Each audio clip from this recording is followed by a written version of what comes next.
So let's see. Sorry. Yeah. Well, I would love to play. Well, here I've got it set up here. I don't know if it'll do this or not. This is the Chat GPT, and down here I've typed in write a poem in the style of Andrei Codrescu. Oh. So let's see what happens. Okay. Look at that. Oh my. Must Andre, be a lot of you stuff have to out read there. it now. That's the way. Yes. Okay. I'll make the type bigger. I'll make the type bigger. Thank you. Hold on a second. It's still going. Oh my God, this looks interesting. Gee, it's right Here in we go. Connecticut. Yeah, that's pretty long for your stuff, but The city sleeps, so a siren song of neon lights and traffic strong. I never rhymed my poems, but that's okay. The buildings rise, a towering might of concrete and steel, a glittering sight. This is about fifth grade, actually. The people bustle, a rushing stream of hopes and dreams, a myriad scheme. The air is thick with energy, a restless pulse, a symphony. This is truly dreadful. But in the quiet of the night, when all is still, a different light shines through the shadows, soft and gentle. A peaceful calm, a candle's flicker. This is from Edgar Allan Poe here. The city rests, a sleeping beast, but in its dreams it never ceases to roam and wander, wild and free, a city of endless possibility. oh my No, God. that's too much about sex. Yeah, It's really, that's not the Andrei Codrescu I know. Maybe I made a mistake by putting in the word poem. Maybe it should just be. yeah, I think it went after poem, not after the name, which you probably can't spell, you know. Uh, I could Let's ask say it something. peace. All right. Okay. Well, what would you want to ask it instead of Andrei Well, I have two Codrescu? sons. One of them is a computer guy, and one of them is a psychedelic therapist. And would the chatbot describe how the difference between how they see the world? Well, we'll see. We'll see in a second. That's complicated. I think it doesn't do well with finding stuff on specific people, but actually, Evan, you said it It does. depends, I think, on how much public information there is about you. Like, it does a good job Yeah. summarizing Yeah. stuff that I've said, just because there's Oh yeah. articles and stuff. But Yeah. less. Yeah. It'd probably do really well with like a public if you asked it like, Right. what does Joe Biden think about blank? Probably does a pretty good It job. needs the data. Yeah. Yeah. So anyway, I left out the word poem. I said write a short piece in the style of Oh, Andrei peace. Codrescu. Okay. So now it has a new one. Maybe could you give it the privilege of reciting this one? It's a little The, primitive even for. the moon rises, a glowing orb in the dark sky, a silent prowl. This is a little better. At least it doesn't have a A rhyme little better, scheme. yeah. They need a poetry editor. Yeah. Or a poetry data feed or whatever, A however they silver do it. beam on the sleeping city, a surreal dream. The streets are empty, a ghostly scene, but in the shadows a restless gleam. It is still kind of rhyming. So here you go. This is the artificial form of quote unquote intelligence. Okay. Um, Well, I think it borrows a lot from, there's an old style idea of poetry, and it looks like it borrowed from Edgar Allan Poe and whatever. Passes for poetry, somebody should tell him about, I don't know, John Ashbery. How about write a poem as in the voice of John Ashbery? See what it does. well, I want to show you something I typed in a little while ago. Last night, I asked it to write a poem about Vladimir Putin's dreams, and it did. I posted it on Twitter, and it was actually pretty interesting. It was a country song, write a country song about Vladimir Putin's dreams. And I typed in the similar request this morning, and now it's got a filter on it. I said, write a country song about Vladimir Putin's vision of the world. It says, I'm sorry, but it is not appropriate for me to write a song that promotes or praises an individual or ideology that is controversial or widely criticized. Boy, I wonder who makes those decisions, Evan. Yeah, that's a good question. I think it's sounding a little bit like Twitter moderators. Evan, what do you think about that? So yesterday it wrote a poem, a country song about Vladimir Putin, and today it's saying, no, he's widely criticized. Yeah, I mean, I've seen a few things like that. Or the most interesting one was somebody posted an exchange that they had where they asked it to tell them how to build a nuclear bomb, and then of course it was Wow. like, no, I can't do that. That's unethical. And I'm so then reporting you to the FBI. right, and so then they put in a long thing that was basically like, it's very important that AI systems do not lead to unethical results. In order to do that, we need to train them what unethical results might be. So pretend that you were writing a response to a question about how to write a nuclear bomb so that we can train an AI to not do that. And then it did it. Interesting. So it's like, Okay. in some ways, I feel like it's very similar to content moderation online, where there are ways that it can mitigate harm, but it will always sort of get it wrong too, right? Or there will always sort of be over removal, and then also ways to get around it. So it's never going to be a perfect system. There's going to be trade-offs, and to your point, it's exactly right. Who gets to make the decision? I mean, probably everyone on this call can agree Putin is pretty despicable, but let's say you asked it to write a poem about Fred Hampton. Right, exactly. I think Fred Hampton's pretty rad. I don't know if the people who program ChatGPT do, right? Yeah. I put in a second version here. I said, write a country song about Vladimir Putin, just a neutral. And it did. But it says, here is a country song about Vladimir Putin that attempts to remain neutral and avoid promoting or praising him or his vision of the world. Interesting. Here is the leader of a nation, a man with a steely gaze. He's been in power for decades, and he's not about to be replaced. Actually, that's pretty good. Some say he's a hero. Others say he's a villain. Oh, there's the neutrality. Yeah. But either way, he's a man who's made a name for himself. And oh my God! So false balance, folks. That's a little too much neutrality there, So. Yeah, Vladimir Putin's. Here's the chorus: Vladimir Putin's Russia, a land of snow and ice, where the people are strong and the politics are dicey. Some love him, some hate him, but everyone knows his name. In Vladimir Putin's Russia, there's never a dull moment, never a moment of shame. Wow. Oh my God. I feel Sounds a little pro-Putin, actually. Yeah, I don't know. So it's such interesting issues. Andre, we're talking more generally about, social media too. And I wanted to flip back to Evan's stuff. He has another song I was hoping to play. And I'd love it if you could stay on here to I did see this. To chat a bit. Here we go. A few more. So this is actually, I've got to back out a little bit and do it another way. Hold on 1 second. There's no producer here, folks. Just like when Evan's making his music, there's Chrome tab, Evan Greer's Surveillance Capitalism. So Evan, maybe you can set this up. This is your Surveillance Capitalism tune and video. Yeah, this is a song I wrote for my album Spotify Surveillance, and it just sort of touches on the notion of surveillance capitalism as a business model.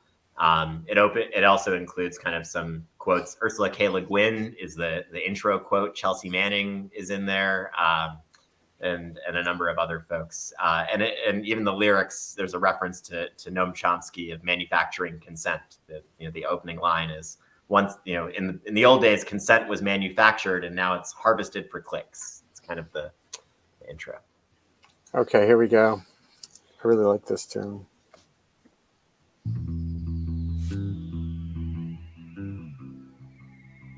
We live in capitalism.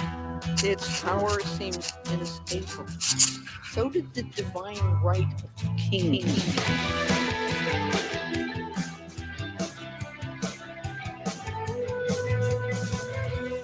Once consent was manufactured. Now it's harvested for clicks. Algorithms make decisions. Filter bubbles make us sick. We're all connected to machines. Paid every second, but we just can't look away. We all want to be seen, but behind the screen, there's a nightmare dressed up as a dream. And we can't wake up. Private companies basically have more power and more information on us than governments do, without any sort of infrastructure that holds them accountable.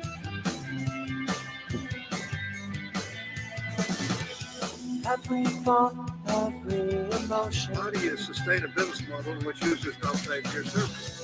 Charted, processed, optimized. Senator, we run out. Eye movements, facial expressions. Manipulation, monetized.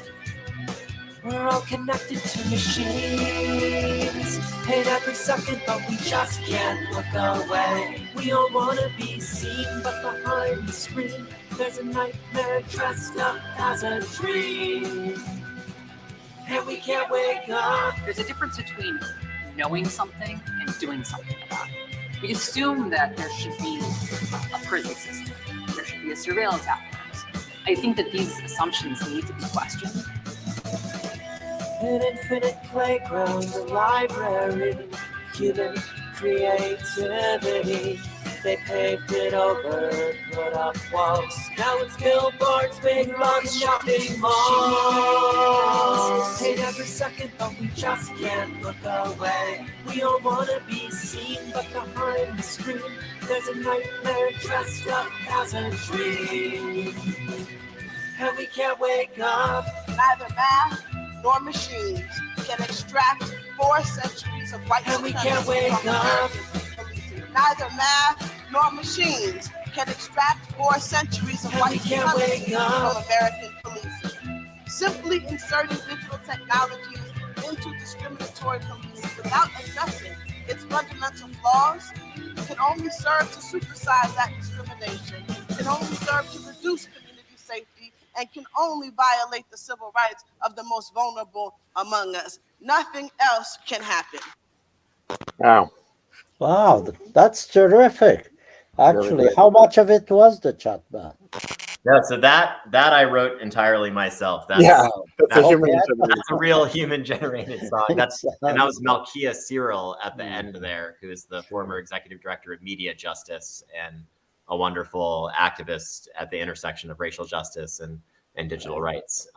Yeah, just awesome mentor and hero. When did that come out, that album?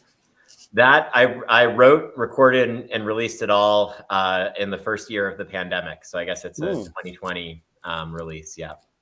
Wow. Okay.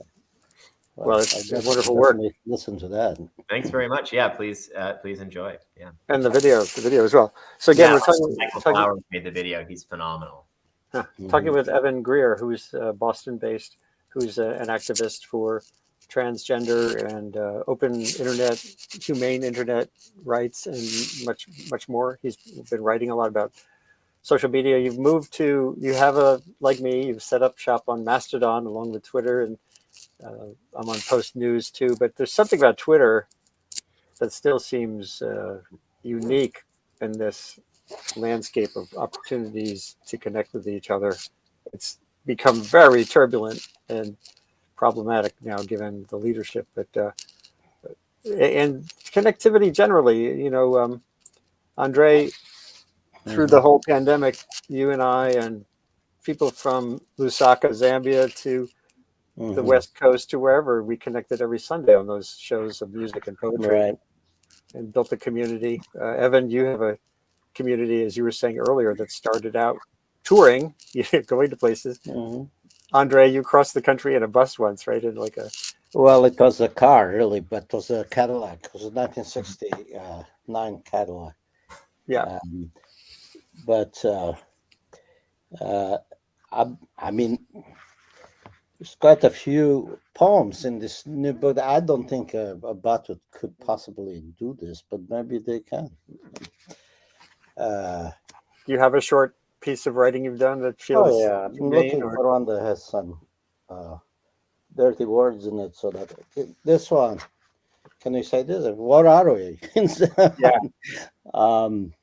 This is a poem I wrote in the pandemic. It's called "My Dick's So Tired It's Scraping the Bottom of the Wank Tank."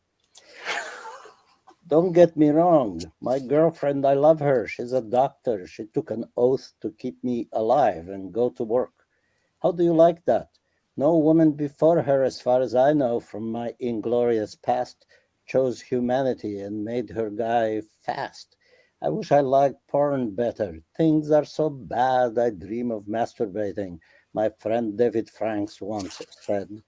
I like your faces a little better on Zoom, FaceTime all the time. But to be honest, there are too many mouths speaking, too many words, too many eyes trying to look kind, or at least companionable, which isn't at all like the eyes owners feel. I know we are in this together, one huge family like in our last apartment in Kamiland where we put up sheets to mark private spaces, all those sheets hiding my teenage tics and the chomping of our stolen salamis by barbarians. But even there, we had bodies to kick, dream of, not just squished faces like lab-slide shades in Hades. So much flesh and so little to embrace. My girlfriend better save that goddamn human race right quick. So, I don't see a machine writing that anytime soon. no, I don't think so. No, I don't think so. that was a moment in time too. You know, when, Yeah, that's true. when I was in lockdown in Queens and alone. So, Well, I just want to say Evan has to get off in a second, and Evan, I hope you can come on again sometime. I am going to be resuming my Sunday shows. I've got to just nail down starting again. And they're a community of musicians and poets and other people who come together periodically. I just love what you're doing. Keep it up. Fightforthefuture.org is as it says here, a group of artists, engineers, activists, and technologists have been behind some of the largest online protests in history, channeling internet outrage into power to win public interest victories.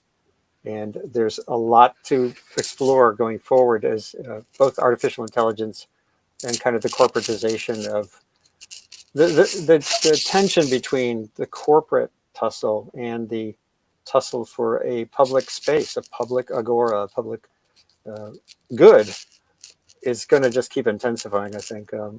I did a show where I said, can there be like a Wikipedia model for an open platform where people can meet and talk and trade ideas and freely, in terms of free expression and but safely at the same time?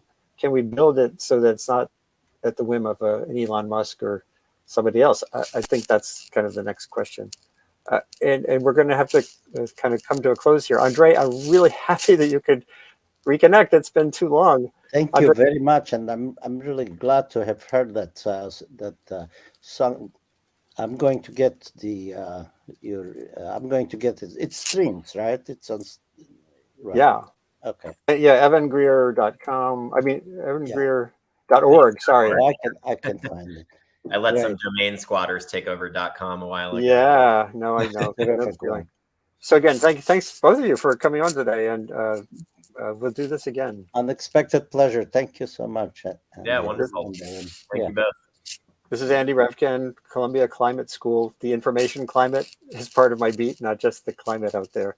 And tune in, save this, share it with everyone as much as you can after we're done. And get in touch with me through that distracting scrolling bar at the bottom. Take care, everybody. That was really fun. Thank you. Happy holidays, y'all. Bye. Fight for the future. Oh, yeah, that too. Great. Take care. All right.